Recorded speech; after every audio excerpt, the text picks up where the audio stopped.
Hey, what's up, everybody? Welcome to another edition of the Sully Squad on a Victory Monday.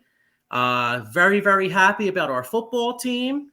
So we'll get into some Eagles a little bit later. Obviously with a huge win down FedEx Field, then we're going to get Victory Monday. But the fact that it's Game 3 of the World Series and our Philadelphia Phillies are not playing tonight, we're going to get into a lot of Phillies talk. We got special guest from 97.3, Frank Close, hopping on with us. So we're going to get into some Phillies talk. So I got my usual cast minus Mike Fuji, and I got my man Frank right below me. So how's everybody doing out there? Good, man. Yeah. So Great. Would have been better with the Phillies playing tonight, but good. Yeah, definitely a playoff hangover. I think just people are left with that feeling. Yeah, you're speechless. Basically, you don't know. It's true. I've said very little. I've barely taken to Twitter or X or whatever it's called this week. Just whereas I'm usually talking nonstop. I don't even remember the last time I posted. Wow. Yeah. Well, I mean, what can we say other than just the bats went silent. I mean, if like we were talking before the show, I mean, when the Phillies were up 2-0, I mean, I thought for sure, I thought Game 5 at worst, you know what I mean? And then just to think, I mean, the Diamondbacks literally had to beat this team 4 out of 5 games with the last 2 in Citizens Bank Park, and they did it. And it's just, hats off to the Diamondbacks, unfortunately. It's kind of unbelievable because I did not find a single baseball expert out there that did not pick the Phillies for this series, except maybe a Diamondbacks broadcaster, I think, picked the Diamondbacks. But the Phillies and they had it. It seemed like they had it in their hands. After Game 2, you thought, oh, wow, the Phillies are just going to roll all over them. And then instead, they just rolled over and died, which was amazing. But, this was a situation where you saw the Phillies come out strong. The Diamondbacks took a step back and said, okay, what can I do in response? And they adjusted to what the top 3 hitters in the lineup were doing. And they didn't pitch to them. They let them get tired of walking or seeing a bunch of balls, and they started swinging at things, particularly when other people in the lineup weren't doing anything either. And then in terms of their bats, I think they figured out that certain arms in the bullpen just were a little wild. And so they didn't swing at any pitches from Craig Kimbrell. They didn't swing at any pitches from Sir Anthony Dominguez. They just kind of stood there with their bats on their shoulders most of the time. And, of course, Ketel Marte made one big swing after the bases loaded ahead of him with, again, people with their bats on their shoulders. So they were pretty tight as a team in terms of their approach. They had a plan, and their plan worked. Yeah, I mean, and you touched on Kimbrell. I mean, how huge was that Game 4? I mean, I went out to watch the game that Friday night, and I was texting these guys, and I was like, you know what, like. I know they won the following night to take 3-2 lead, but like when you lose a game like that Game 4 and you had a chance to put a team away, that's the kind of stuff that loses you series. Yeah, they needed to win one of those 2 games. Game 3 and Game 4, you had Brandon Pfaadt, who did not pitch well during the regular season for the most part. He looked pretty darn good in the playoffs, but he hadn't pitched well, and he was very beatable all season long. Didn't pitch a whole lot up to that point in the playoffs. Mm-hmm. And then beyond that, you basically expected to have half a start from Pfaadt, and then the following day also be a bullpen game. And the Phillies did not win either of those games. If you had asked me before those games, well, a lot of people did ask me before those games, I fully expected them to take those 2 games, or if not, or at least one. But I really thought that they would take those 2 games. Those were 2 games that would heavily lean the Phillies. But of course, they went the other way. Yeah. Who would have thought their 3 victories would be 2 versus Gallon and 1 versus Kelly? That was the most ironic. I think that was the most ironic thing in the series, because when the series started, I mean, I even with our home field advantage, I thought just with with Wheeler, Nola, and their top 2, I thought we'd be going Arizona tied 1-1. You know what I mean? Yeah. Really spanked them both games. I actually thought that because you had Wheeler and Nola up against the two of them, the Phillies were actually favorited in those games because I thought the lefty bats profiled well against Kelly and Gallen. And so what ended up happening was the Phillies did take care of business there in those matchups, at least to start. They obviously did not win the last Kelly game, but the Phillies, again, the bats fell apart. They just had adjustments made against them, and they just were befuddled. Yeah. How much of the blame do you put on Rob Thompson for his decisions during that series? Nothing really. I don't have a problem with how he managed. I mean, I know the one thing I heard along the way was shake up the lineup, shake up the lineup, shake up the lineup. But especially as you got towards the end of the series, all that would do would be instilling panic in your team, and you didn't want to do that. I thought it made sense to just leave it alone. I mean, if it had been a situation now to start the playoffs, they made a couple little moves, mainly because they were facing some lefties. They gave Pache some at bats, for example, but if you weren't in a regular habit of mixing a few things up, then I don't think you mess it up by just blowing it up at the end. Because if you're managing and it looks like you're desperate, I don't think that's a good message for your team. Frank, with the bullpen being the way it was this season, where do you see us going forward with it? In-house and also free agency. Who stays and who goes? Well, I think the big story of the Phillies bullpen this year was Sir Anthony Dominguez just not giving them anything at all. Mm-hmm. Last year, you thought you had money in the bank with Alvarado and Dominguez at the end of the game. That's what the Phillies expected to have in 2023. Now, I understand that people don't necessarily love Craig Kimbrell right now, but for what they signed him for, a $10 million guy, let's see what he's got left in the tank. He was a very successful pickup. They wouldn't have done what they had done without him. But even as the season went on, there was that expectation. Okay, Dominguez is going to figure it out. Dominguez is going to figure it out. Okay, well, he's hurt, so he'll come back and he'll figure it out. That was the real tough thing to swallow here. At the trade deadline, that's why they didn't try to add any more arms. Why? Because, well, Dominguez has proven he could get people out. He'll figure it out. He'll get healthy. He'll figure it out. Mm-hmm. And that didn't happen. So when I look back at that bullpen, to me, the big story is Sir Anthony Dominguez didn't give them what they expected. Craig Kimbrell greatly exceeded expectations. And he was basically what they had done the year before with Corey Knebel. Hey, here's $10 million to a veteran. Let's see what we can get out of him. And he blew the Phillies out of the water, in terms of what they expected. And it kind of maybe became unfair that everything got dumped on him at the end, but they should have had a Sir Anthony Dominguez that was better back then. And so it's just a very unfortunate thing. And I think most of the bullpen will be back. I think they'd love to have Jeff Hoffman back. That was a nice surprise. Now you did see that he worked best in that role, that really he kind of found his niche in, which was basically to be sort of a middle inning guy, put out a fire kind of guy. And, a couple times in the playoffs, the Phillies didn't go with him to start an inning because they knew that they could bring him in and he would get a ground ball or two and maybe get them out of some trouble. So I think he's a very, very helpful piece in that bullpen. And after he had a nice year last year with Cincinnati, I don't know why the Twins didn't hold on to him and released him at the end of spring training. But that was a great gift for the Phillies. And, if you look at the rest of the arms that the Phillies have, overall Matt Strong was pretty good. Mm-hmm. As your second lefty in the pen, they should still have control of Gregory Soto. I mean, there's really not a whole lot that they need to do. It'd be great to see what Orion Kirkering does next year with a full year and not being forced to be thrown into the playoffs like that because you couldn't trust Sir Anthony Dominguez. But not much to add. Do you bless you. Bless you. Do you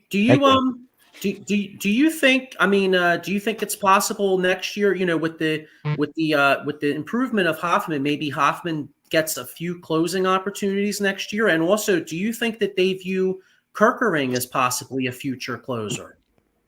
Yeah, I think Kirkering could be a future closer. I don't know that that's the role for Hoffman, but Okay. I feel like throughout the regular season, it's a lot different than the playoffs, right? Because in the playoffs, you get the days off. You're trying to manage them as knowing that you kind of have everybody. But throughout the year, you never get through the whole season with one guy being the closer, quote unquote. So I think Hoffman's somebody that they could count on a little bit to get some outs when they need them if the other guys aren't available. But no, I think Kirkering remains very promising. There's a reason he blew through the Philly system from Clearwater all the way up, and so I think that'll be an interesting thing to watch next year. No, I think they would benefit from adding another veteran of some sort. I don't know who that would be just yet, but you know what you got with Jose Alvarado, and he can close some games for you too. So I think there's some options for them now. Overall, again, you didn't love the outcome of the playoffs, but I think the bullpen was and will remain a strength, and you maybe just need to add one veteran piece if you can get one. I mean, I don't think it's dire, but Gotcha. the resources might be better spent elsewhere. Well, As far as So sticking to pitching, Aaron Nola. How do you think Phillies are going to approach this all season with Aaron Nola? And do you think Aaron Nola comes back? I think he's gone. I think they, following this in spring training, I thought all signs pointed to him coming back and them getting a deal done before spring training was over. And the moment that spring training ended, they didn't have a deal. I was pretty certain that he was gone. And really, the reason is every comparable model for what kind of contract should he get, and the Phillies don't mind paying high dollar amounts to anybody. Like they've kind of shown they'll pay extra. There's extra value in re-signing a Nola because you get your guy. You don't have to give up draft picks to sign somebody and stuff like that. But the Carlos Rodon deal last year I thought was the perfect model. Some people thought it was still too much, but 6 years at maybe 26 point something per, if I remember correctly, was the Rodon number last spring training. I could have seen the Phillies pay more than that per year and maybe go to 6 years. However, if the reports are true that he wants 8 years, I don't think there's going to be a match. I mean, I think that's too much an ask in terms of number of years. I think somebody will give him 8 years. I mean, I look at the New York Mets, who love having 38-year-olds for a lot of money on their rotation. But they traded the two they just had, so I guess they need another one, someone that they'll pay at 38 years old all that money. So I can see him going to a place like the Mets, just because they're going to be spending a lot of money on a starting pitcher this offseason. They need to, but the Phillies, I don't know that they. I don't love the idea of going 8 years on Aaron Nola. I don't think they love that idea either. I think if it was 6, they pay him too much for 6, but that even 7's too much from as far as I'm concerned. Well, based off of that, though, because obviously, I mean, hey, none of us want to pay Aaron Nola, $27 million at 38 years old. I think we're all in agreement there. But, if you look, this team's window for a championship is probably the next, what would you say, maybe 2 to 3 years, probably max with this group. So if they're going to lose Nola, what kind of replacements do you think are out there? Because they're going to need a number 2 starter. Yeah, they need to replace him.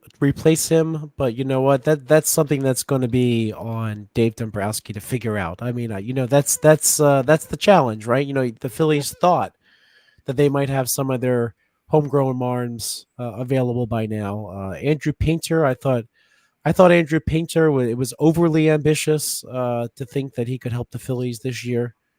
I really didn't think that he was anything sure for the Phillies, but they're going to have to go outside the organization for somebody. Now, one thing that Dave Dombrowski really is good at doing is trading for the guy you don't expect and he may want to give you something. I mean, that's what they usually do, but there could be some trade options out there. Scott Lauber actually had a piece in the Philadelphia Inquirer yesterday looking at some of the options that he thought could possibly be some trade possibilities. Corbin Burns of the Brewers. Might the Brewers trade him? They're about to go. They're kind of undergoing a full organizational retool. They lost the head of their baseball operations to the Mets. Craig Counsell is being given permission to interview for other jobs elsewhere. They could trade Burns if the Phillies can get him. That would be helpful. Shane Bieber was another name that he mentioned as a possibility. Dylan Cease, who was a trade deadline name this past year. So there could be a few starters out there for trade. Now the problem with that is then you have to trade your prospects to get them, which no one likes to do. But yeah, and another name that wasn't on Lauber's list. I'd love to know what happens with Eduardo Rodriguez in Detroit. Now he declined to trade at the trade deadline, which is problematic in that if he declined that trade, then he would not. If he does opt out of his deal, he would be costing a team that signs him a draft pick compensation, right? So the qualifying offers and the way they have the whole system set up for players, if you get traded during that season, then the other team isn't due the draft pick. So that's going to maybe mess up his market a little bit, but he's somebody that pitched for Dave Dombrowski before. Who knows? Maybe he doesn't opt out, and Eduardo Rodriguez is somebody the Phillies and Tigers can make a trade for. It seems like they made the Lorenzen trade this year, and they made the Soto trade. So the Tigers traded the Phillies their last two All-Stars, which is kind of fascinating. But anyway, they have a history of certainly scouting each other's systems. So maybe they can get a deal done, even if he rejected a deal last year. Maybe in the offseason he might be more open to that. So. If the Phillies lost Nola, but were able to pick up Eduardo Rodriguez, I think that they would be okay. Yeah, and he's a lefty, correct? He is. Yeah, so that would be a little interesting because we the rotation. If Sanchez is going to be the fifth guy, they'd be a little lefty heavy. I mean, you'd have Rodriguez, Suarez, Sanchez would be three lefties. I can't remember the last time they had three lefties in the rotation. Maybe back with Hamels. Moyer and Happ probably way back in 2009. And the Phillies bullpen had four lefties at times this past year, which is crazy to think too. This was a team that had no lefties on the roster. I remember not that long ago. I remember Adam Morgan being called up, and all of a sudden he was, the only lefty. But yeah, that would make them lefty heavy. But you know what? If they get people out, then that's good. I mean, Matt Strom, for example. They didn't follow the lefty-righty stuff at the end of the game in Atlanta, right? And Matt Strom got the final outs against some righties. So I mean, it's not lefty-righty stuff isn't always going to be the way to go. Yeah, hey, I think some of that's overrated anyway. I mean, you sometimes managers and people they become prisoners to that, and then when you really look at it, there's righties. Sometimes a lefty is better at getting righties out just because of the way his ball moves. You know what I mean? Yeah, I mean, if you look at people's splits, I mean, I say overall, you see that there tends to be something there, but that doesn't mean that someone's going to be completely horrible and can't help you or get outs. I mean, like Bryce Harper and Schwarber, they leave alone against lefties, but I know they might bring in the lefty to face Harper, but at least Harper's still hitting .269 against lefties, for example. So right. So that's not always everything, but that is a name that I would like to see. Yes. I got one more for you as far as the lineup goes. I mean, do you think there's any chance Reese comes back, or is that pretty much a foregone conclusion? Like, do you think there's any way that Bryce could possibly play right? And do you think there's possibly a trade that we're not even seeing out there? Like for example, could a Castellanos possibly get moved to kind of shake up the lineup a little bit? Well, I'll say this. Kyle Schwarber, Rhys Hoskins, pick one. You can't have both. Right. Can't have both. I mean, that defensively, you can't have both. I think that's the reality they're in. Now, I will say this. Rob Thompson said, "Oh yeah, well, we'll have a heart-to-heart with Bryce and see what he really wants." Well, I really don't like that they're going to put this on Bryce. I mean, I don't want him to take the fall for showing Nola. Tell I just Rhys Hoskins the door, right? So I think they need to find out internally what Harper is going to do. I said this summer I think he's there for good. Absolutely. I think he's going to win a Gold Glove there next year. I mean, I think that's what's going to happen. I mean, the guy came up as a catcher. Nobody remembers. Yeah. Well, not in the major leagues, but he was drafted as a catcher, and so he's got good hands, and that he really brought that to that position. So, and certainly if he's not recovering from major surgery, I think he'll be even better. So, I think the best thing is that Schwarber is the DH. Yeah. You have Harper at first base, and then you find another outfielder of some sort. Outfielders are easier to get. Now, would they trade Castellanos? I don't know. I wouldn't close off the possibility, but yeah, I mean, he didn't make an error this season. Castellanos in right field, his numbers still aren't great. In terms of his, at least at the defensive stats, like his range, they say still was a negative defensive runs saved because. Yeah, if you don't let the ball bounce off your glove, but you miss it by 3 feet, I mean that's not an error, right? But if you're faster and have more range and it bounces off your glove, well then it's an error. So I think his defense is passable. I don't think it's amazing by any means, but I'd keep him around if again I wouldn't close off any possibility. I think that's one of the.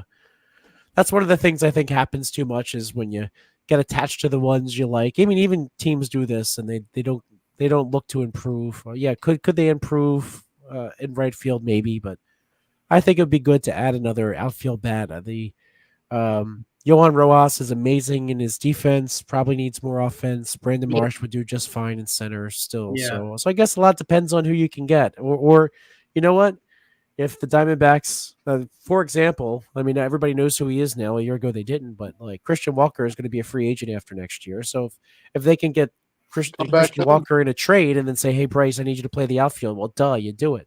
Right. But so I think a lot will depend on what's out there. And Dave Dombrowski always seems to find the one that we don't expect. Yeah. Speaking of that, just one, Mike Loro has a comment here as far as pitchers. Do you think there's any? He says Tyler Glasnow wants to be a Philly. Do you think is Tyler Glasnow possibly a trade acquisition? I know he has I know he has a lot of injury concerns, but he's being with Tampa Bay. I mean, could they possibly move him? That's a great question. I don't know. I actually haven't heard that rumor to know where it's going. I'm just looking now. I know there is a report that says, well, maybe they could, Mark Topkin, of the St. Petersburg Times or Tampa Bay Times. I'm sorry, the paper changed names.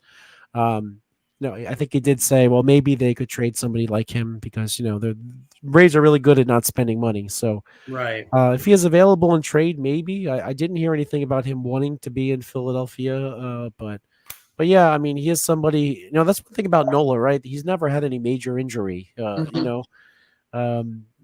of course, he's gonna eventually age, and I'm sure he'll have something someday. I mean, I'm certainly not wishing it on him, but yeah, Glasnow, he's had his injury concerns, but if they could trade him, I mean, he might be worth a shot. But I don't know who. I don't know who's reporting that he wants to be in Philadelphia, but I'm pretty sure that if he's going to be traded, I think a lot of teams would love to have him. He's probably not. I'm trying to remember now how much he's due to make. Let me look.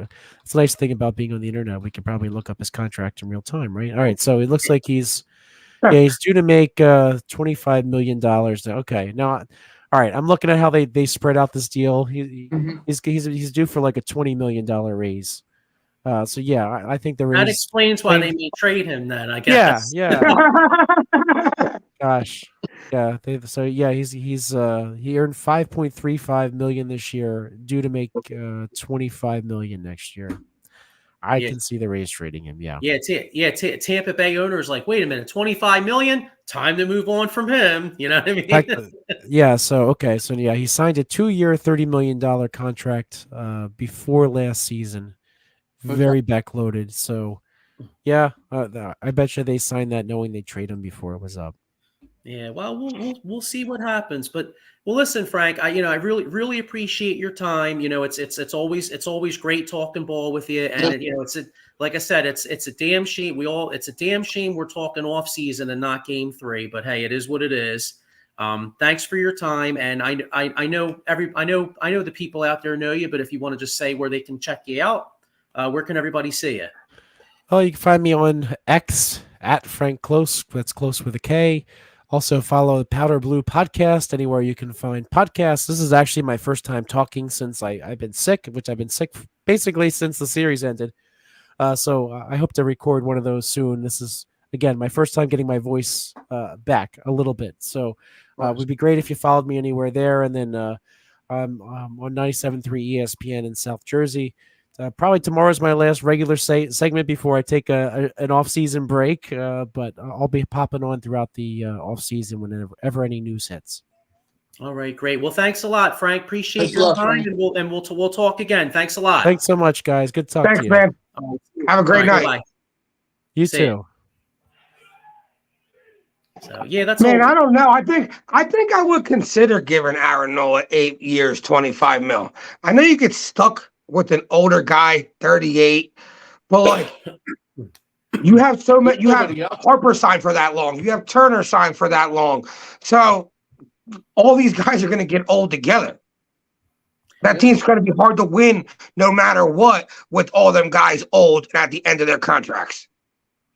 And there's nothing really out there. Urias. That's what I mean. Like we're talking about a guy who has World Series experience already for us. He has World Series experience. He has playoff experience. Like Frank said, no major injuries.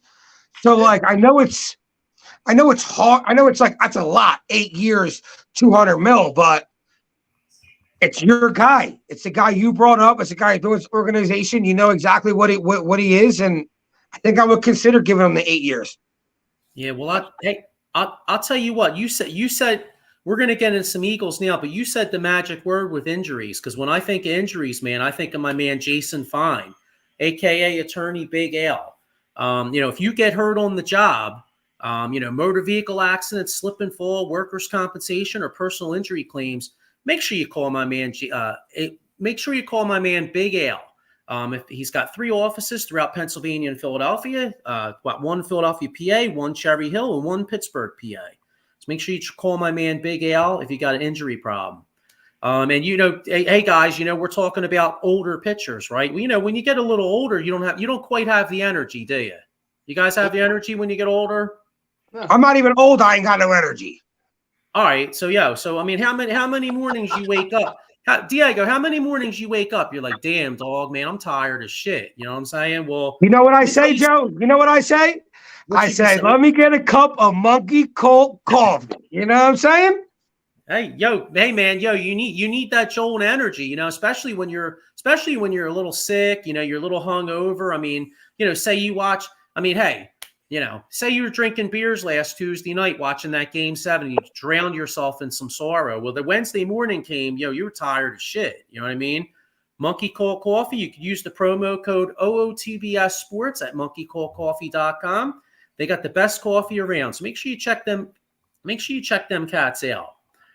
And but yeah, that's it. Oh, I got one more here. Make sure you check this out. Here's the new schedule, Out of the Box Sports. There's something here for everybody. I just want to put my own little plug out there. Tomorrow night, like I said, I'm still down about the Phillies. And truthfully, there was a part of me that was like, oh man, I got to talk baseball. The Phillies aren't in this, John. But guess what, though? Life goes on. The World Series is on. So make sure tomorrow night you check out Extra Innings at 8 o'clock p.m. tomorrow night. Myself and Dave Yorn will be talking World Series. And on Thursday night, we have the NFC East War Room, and I'll be hopping on as the Eagles representative Thursday night because y'all, it's Dallas week, y'all. It's Dallas week, baby. So make sure you check that out.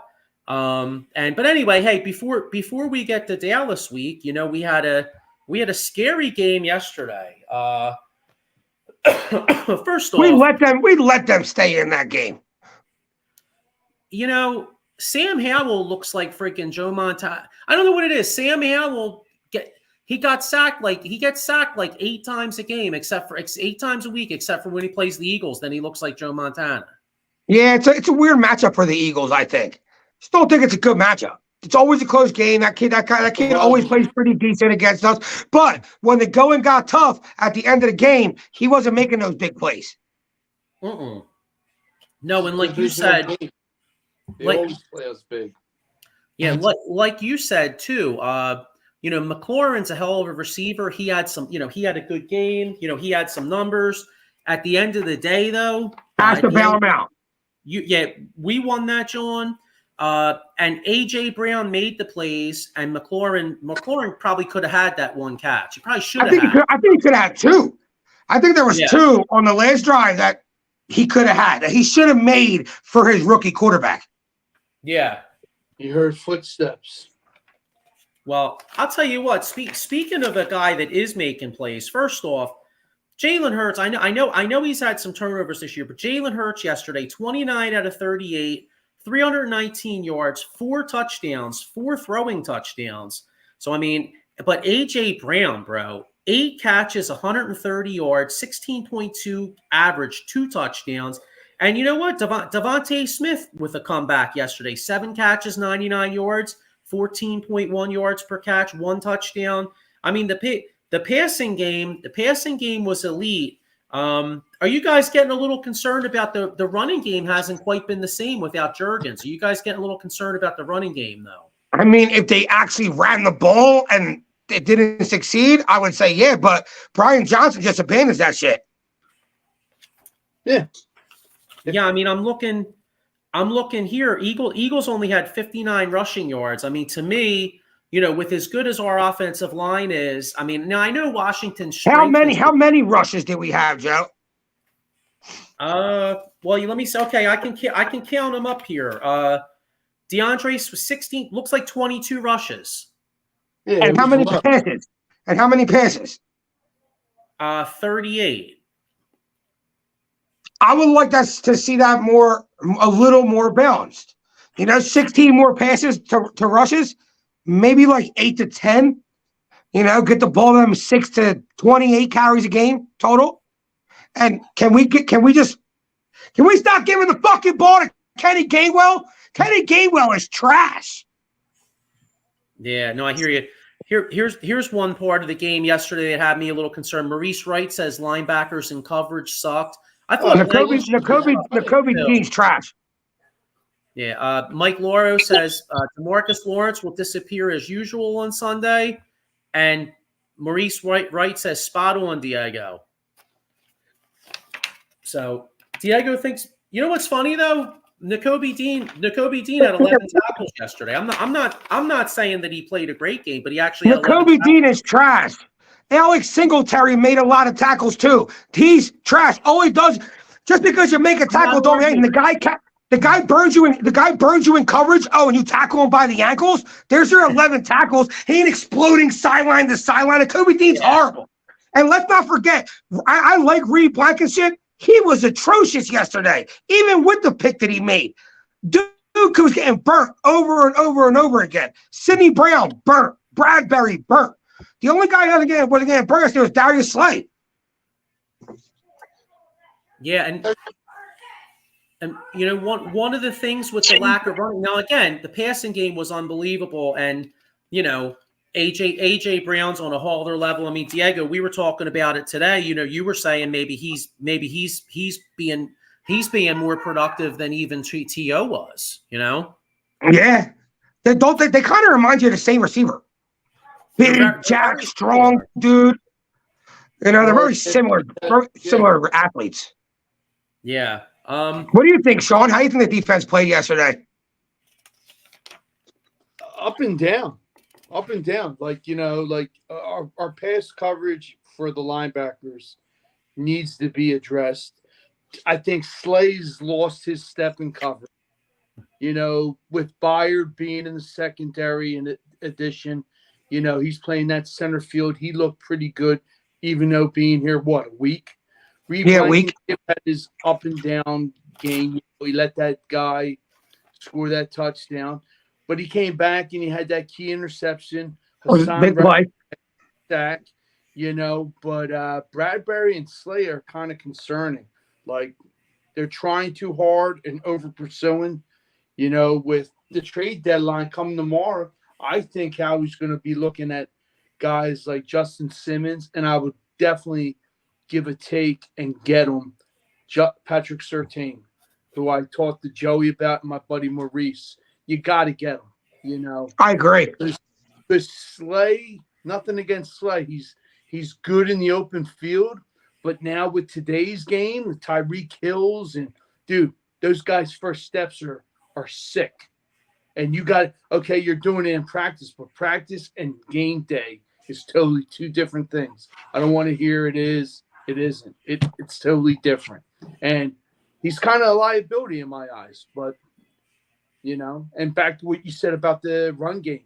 You've got to run the ball and forget game well. I think they're going to address another running back, and if they don't, I see Penny playing this Sunday against the Cowboys like a power back scheme. That's just my opinion. I might be right, I might be wrong, but the dude has to start.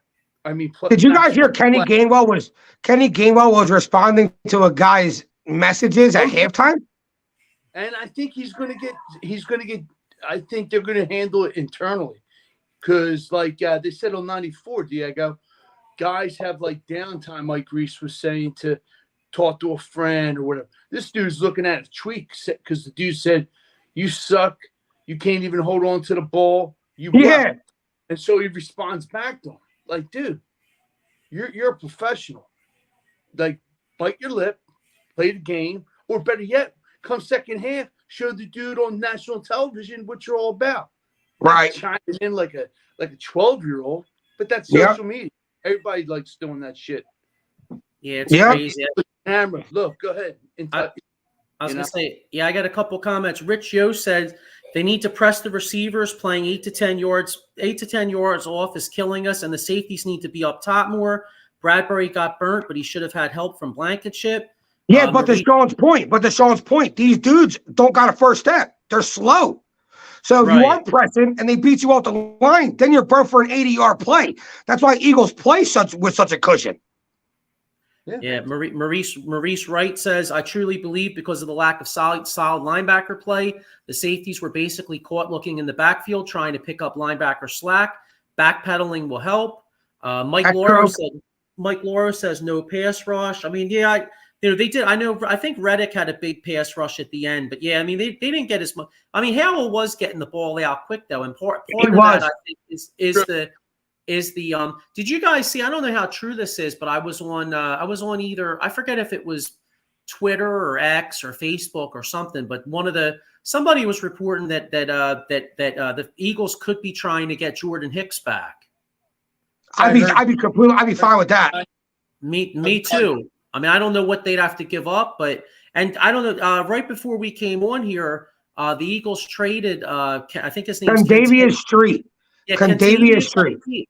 Yeah, and a 7th rounder in 2025 for a 6th rounder in 2024. Now, I don't think that has anything to do with anything, but maybe, just maybe, that's lining up a pick where maybe then they trade like a 5th for a Jordan Hicks.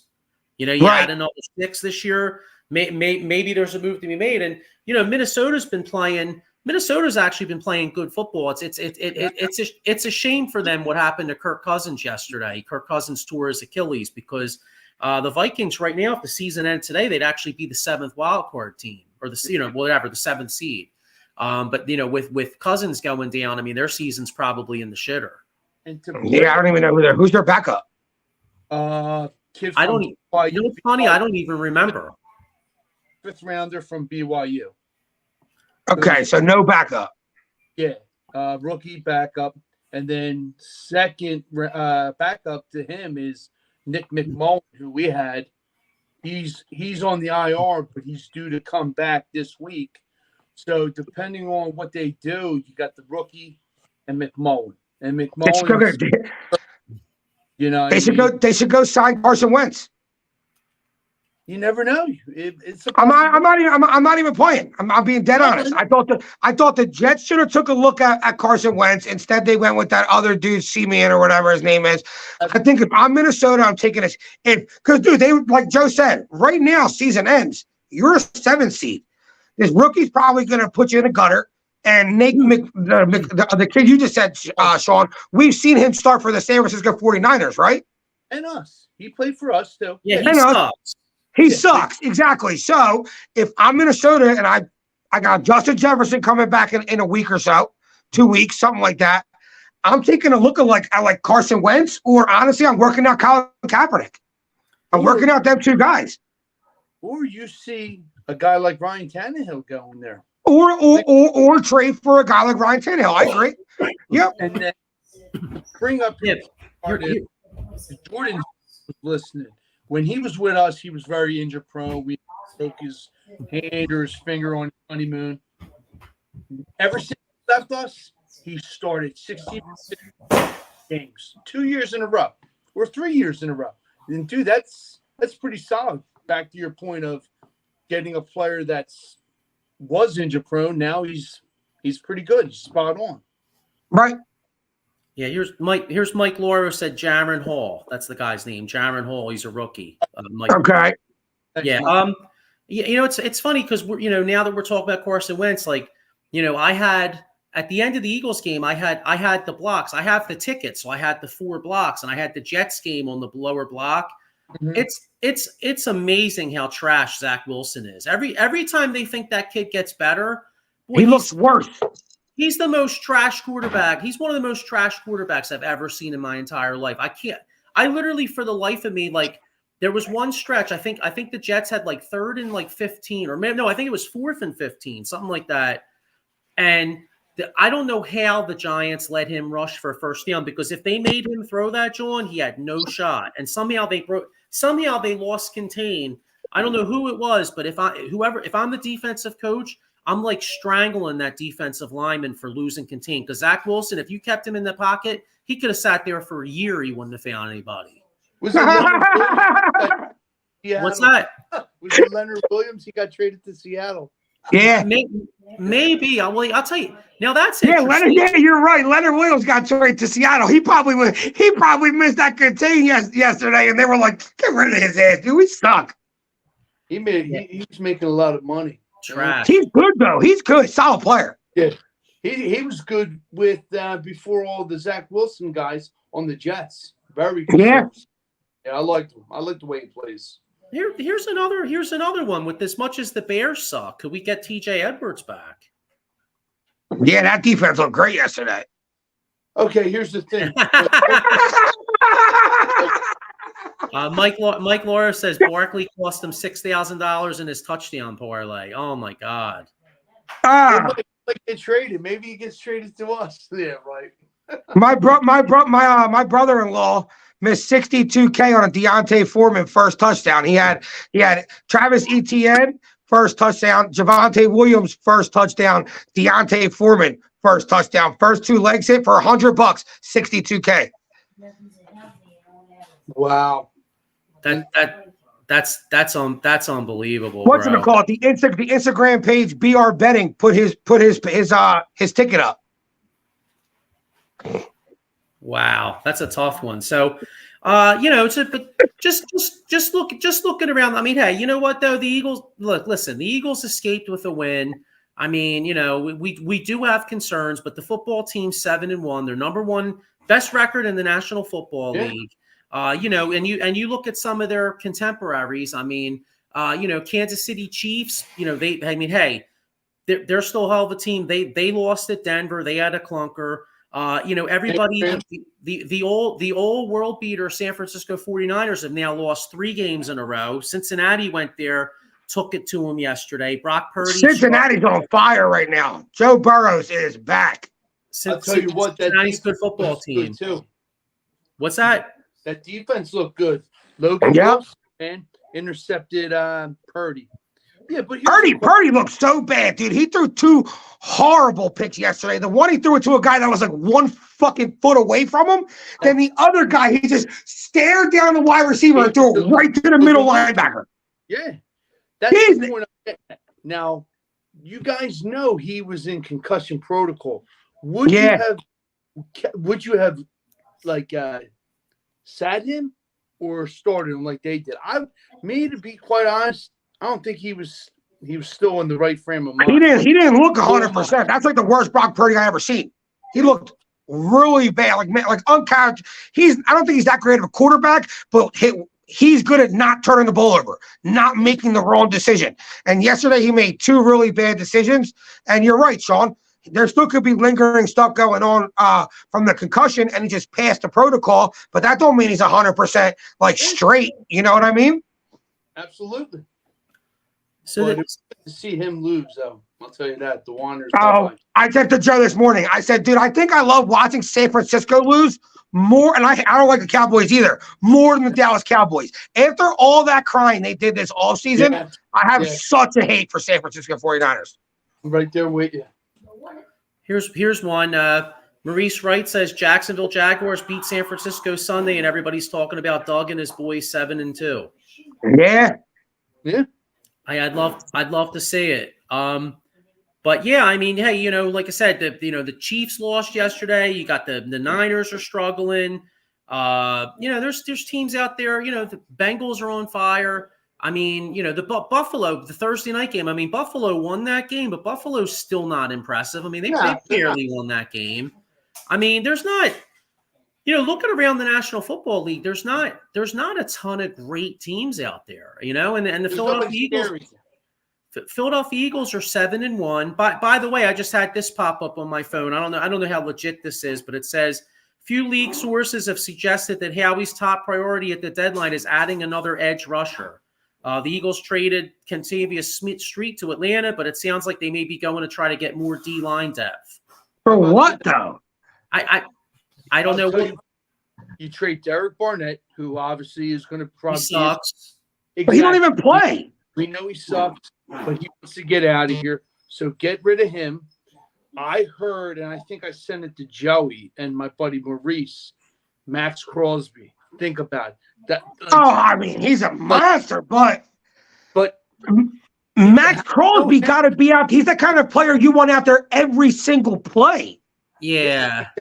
Go big or go home. You never know with Howie, like we said. I don't see that, bro. I'm sorry. If he goes, I think you have to either get a linebacker or get a safety or get Patrick Surtain. They're the 3. Like, all right, if a running back fell in your lap that's better than any other running back on the team and it didn't take you much to get him, go grab him. But his target should be, like you said, Hicks. Hicks would be a good target for us, and maybe even another safety or corner.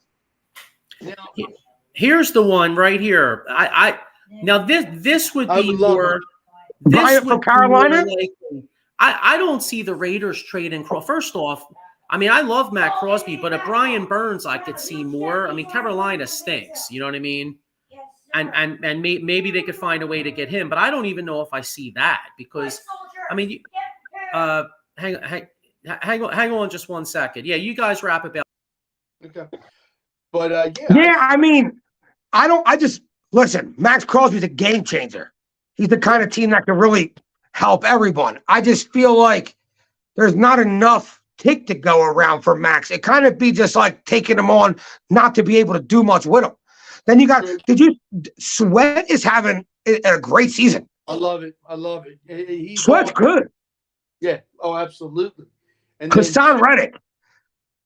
Don't Hassan Reddick have 6.5 sacks and didn't have a sack for the first 3 weeks of the year? With a busted ass thumb. Yeah. With a busted thumb. Like I said to you before, always, that front is our bread and butter. Now, I'm hoping Jalen Carter's back spasms or whatever are nothing too serious. It's a minor. 2, I mean, you got Fletcher Cox. I think he's feeding off the young guys. Yeah. And I want to see more of Nolan Smith because his range and his quickness is something else. But, Brandon Graham's playing pretty good. But like you said, we need a corner, a pass coverage linebacker, And why not look into a running back? My buddy, I was talking to him today. Now, think about this. We're not trading Derrick Henry. Just trading for Derrick Henry. Now, get this. The best O-line, Stoutland U. Him behind the line with Swift and him rotating. Forget it. And not even that. Derrick Henry can pass block. He can pass block. There you go. And Swift, that's one thing we don't have. Think about it. It can happen. I agree. Because I think AJ and Byard are going to be like, Howie, look, check this out. Derrick Henry wants out. What better place to come to? Philly. Right. You know, I mean, I would think like that, but I'm thinking realistically. I hope it happens. No, definitely. I would take Derrick. I mean, like I said, if a running back, if the deal's right, you ain't got to give up a ton for him, and Derrick Henry's available. Hell yeah, him and DeAndre Swift rotating. That's almost unstoppable. Back to Ken Fry. Ken Fry, yeah, I agree. It was probably one of those BS websites, but yeah, more you think about it, he's not going nowhere. He's the cornerstone, just like Diego said. But it would be nice, but he's just a beast. But Surtain would be awesome. Patrick Surtain. You got to think about the future, like we said, because Slay's not getting any younger, and I watch his footwork. It's sloppy. Practice and game time are different elements, and yeah, Bradbury, like Maurice said, he got toast, but they're over pursuing. If we can get what we need to get us back to the Super Bowl, bring on whoever, So, but the team. Yeah, I definitely agree. Looking forward to this week, how do you think we're going to fare against the Dallas Cowboys? I think pretty fair. I think we're going to, like you said, 50-50 run and pass. You have to. I think Devontae's going to, the Slim Reaper's going to have a good game. And you got to get your what's the name involved? Dallas. Get him more involved instead of blocking. You got Stoll. And where's this Denver tight end? Put his ass in. I'm tired of seeing him on the inactive list. It just doesn't cut it. You get these guys for what? Please tell me he has to know the playbook. But get him. Alcantara had a concussion. He got hurt. I think he had a concussion. Now, he's had a history of them. I think his days might be numbered. Because he's had a lot of concussions back to his days at SMU and even Oklahoma. And I'm not talking minor, like some major. But I think it's going to be a good game with Dallas, You just got to get Dak out of the picture, pressure him. Reddick and the Sweat are going to have a very good game. You just punch him in the mouth. And hopefully Tyrone Smith is going to play the Sunday. But that doesn't matter. You know what I'm saying? So I see a good game. I think we're going to give them a run for their money. Yeah, were you guys talking about your predictions for Dallas? Or I had to how did they fare? I just asked Sean what was his thoughts on the game coming up this weekend. Just what we had to do. What do you think we're going to do, and how's it going to fare? I said 50-50 pass and run, Joey. Yeah, I kind of agree. I mean, I think it's going to be a tough game. I mean, obviously we need Lane Johnson to be healthy. I guess let's make predictions before we get out of here. And I just want to touch on the Sixers real quick before we bounce. But so I'll make my prediction right now. I mean, I think it's going to be a tough game, but I think the Eagles pull it out. I think it's a sweat. I see like a Jake Elliott field goal at the end, maybe like a 27-24 type game. I mean, Diego, you and I were talking about it earlier today. I mean, I think Dallas. I know San Francisco beat Dallas's ass. I'm well aware of that. But I still think Philadelphia and Dallas are the two best teams in the NFC. That's funny, Joe. When you brought up predictions, like when you just brought it up, the first score that just popped in my head was 27-24, and you just said it. Yeah, Eagles. I think Eagles pull out a field goal game, like a 27-24, 31-28, something like that. Yeah, Mike Loro's in line with us, except he has us winning by 10, like a 34-24. Now, Mike, I see you have a double-digit win. Now, is that more like it's like a really close game and the Eagles score at the end to make it 10, or do you think the Eagles win by double fit? You know what I mean? Like, because a lot of times, spank them all game. Right, because a lot of times games. You guys know as well as I do. I mean, games can go different ways. I mean, not all double-digit victories are the same. You know what I mean? Like sometimes a team could be up by 3, and then you get like a defensive touchdown or a broken play, and next thing you know, it looks like a double-digit win when in reality it's a one-score game all game. Right. We got one right here. Joaquin Stable says, make sure Lieb doesn't make a prediction. Yeah, well, guess what? I already seen him on a post talking about we're going to kill Dallas. And even Mike Lauren was like, shut up, mush. I know. He's killing. Yeah, Mike Laura says, yes, late touchdown. Yeah. I'll be on with those guys on Wednesday night. The Cowboys, the 215 boys. I'm going to hop on with them on Wednesday night and do a little Eagles Dallas talk. So make sure you check me out. I'll be repping hardcore. You know what I mean? But the good thing about us though, and even Paul and Dave, is the fact that we're not just talking like 700 level, or on conversely, or Cowboys fans with Blue Star Underoos. You know what I mean? Like we actually talk legit football. You know what I'm saying? It's not like it's just like oh, you guys. Like I hate the talk where somebody goes, Dallas sucks. And you're like, okay, well, why do they suck?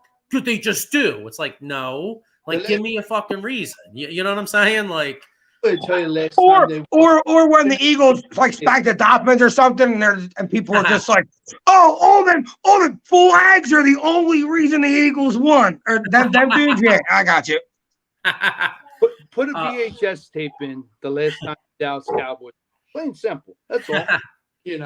If you have one of them, VHS, stick tape in, enjoy. 90s at its best. What's your Maurice Wright says Bayard gets a huge pick Sunday. Sean, what did you make your prediction? If you did, I'll say 34 34-21 us. Okay. Mike Laura called Lieb a baboon. Joaquin Stable, LOL. All right, so that's the Eagles predictions.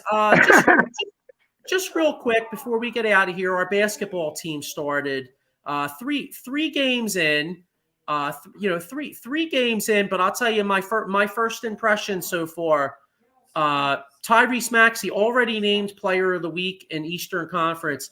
I mean, we're only 3 games in, but the kid already looks like he's taken that next step to being from a very good player to a star. And I'll tell you what, I feel like with him having the ball in his hands, I feel like he's been unlocked. I feel like it's actually improved his game even with Harden not being here. Yeah, I mean, well, he's definitely distributing the ball better. I mean, he has 19 assists in three games. That's an average of like 6.3. That's up. His rebounds per game in 3 games are up from last year. And his scoring, he's averaging 30 points a game in 3 games. Granted, we're 3 games in, and I'd like to see that over a 25-game span, 30-game span, but I agree with you. I mean, without Harden, he looks a little bit unlocked. His ceiling's so high. He's just that kind of player. He's young, he's energetic, and the fans like it. I mean, he is what fans expect that player to be. And I don't want to say he's like Steph Curry, but if you notice Steph Curry from the year he came in, all scrawny and little from Davidson, it seemed like every year he just took a bigger jump, and his shot got better, and then his playmaking got better, and then he added the drive to his game, and he started adding everything to his game. I feel like in 3 years, and I'm not saying it's going to be Steph Curry, but Maxey has taken them drastic step year to year to year to become a better player. And if he continues to take these drastic steps, we're going to be talking about top five to top 10 guard in the NBA. Absolutely, because he wants it. Bro, I watched that, John, on Thursday night, man. I know. Now, first, I know Dame cooked us. Dame had 39. He cooked Dame. But he cooked Dame a couple times. And I told you that stretch, Diego. I noticed it. And there was one stretch. There was one stretch where Dame drew the lane. Dame drew the lane, and he got hit. And he kind of, I think he had like an and one. And like Maxey went over and like kind of put his hand out. And you know how Dame's got that dog in him. Dame was kind of like, out of here, fool. You know what I mean? Yeah. Later in the game, Maxey drove the paint and took it, and it looked like he was talking shit to Dame. And I was like, my man, you know what I'm saying? Like, you could see it looked like his balls dropped. You know what I mean? Like it was. I loved it, bro. I loved it. But Maurice Wright with a point here before we bounce. He says, Maxey is conference player of the week. Do you think he goes cold once Harden comes back? Because dude is a baller, but they seem to be stuck on the money guys like Harden, Embiid, and Harris. I do understand his concern, because if Harden comes back, if Harden does play, they're going to put the ball in Harden's hands, and then all of a sudden Maxey has to play off of Harden, and then you wonder, okay, how committed is Harden? You know, the way that the offense is running motion offense right now, are they still going to run the same motion offense with Harden sticking the ball? I do have concerns. Get rid of I agree. Bye-bye. I agree. I like the pace Maxey's been playing without Harden in the game. And with Harden in the game, that pace changes. That becomes more of a half-court game, more pick and roll. The ball gets stagnant. The shot clock goes down to 2-3, like 2-3 seconds left on it. So I do really think that could mess up his game. Yeah.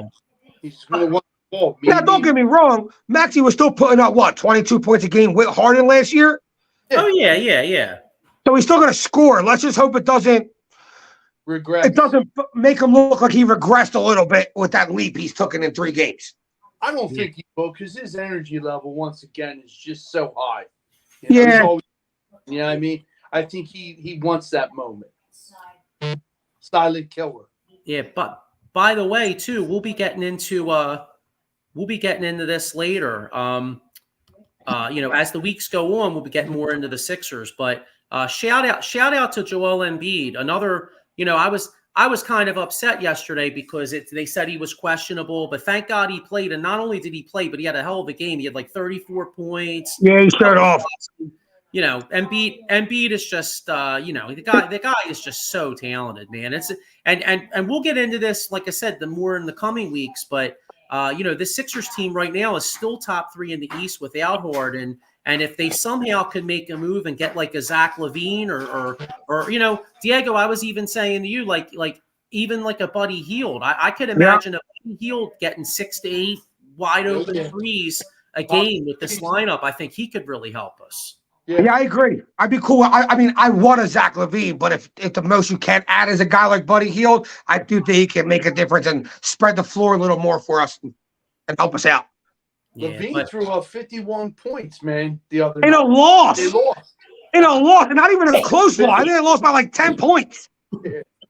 Yeah. Oh, one more thing before we get out here. Predictions on tonight's game: Raiders and Lions. Lions by 10. Okay. 31-21. Hey, shout out to the Flyers playing pretty good hockey in their first 7 games. Yeah, they are. And you know what? Yeah, I don't the good point, because I actually did want to talk a little Flyers and we will. I mean, but right now, the Phillies just ended, the Eagles are the story, and then you got Maxey. But yeah, we'll be getting more into Flyers in the next few weeks. So yeah. All right, guys. Well, look, by the time we're on here next week, hopefully we have an 8-1 football team going into a bye and a 2-game lead in the East. Absolutely. If by some chance we do lose next week, that'll be a little concerning, because then we're tied in the loss column with Dallas. So hopefully the Eagles get it on next Sunday afternoon, and we're talking about a victory. Definitely. All right, everybody. Well, Go Birds. Go Birds. We'll see you all next week. Have a good one. All right, guys. Have a good night.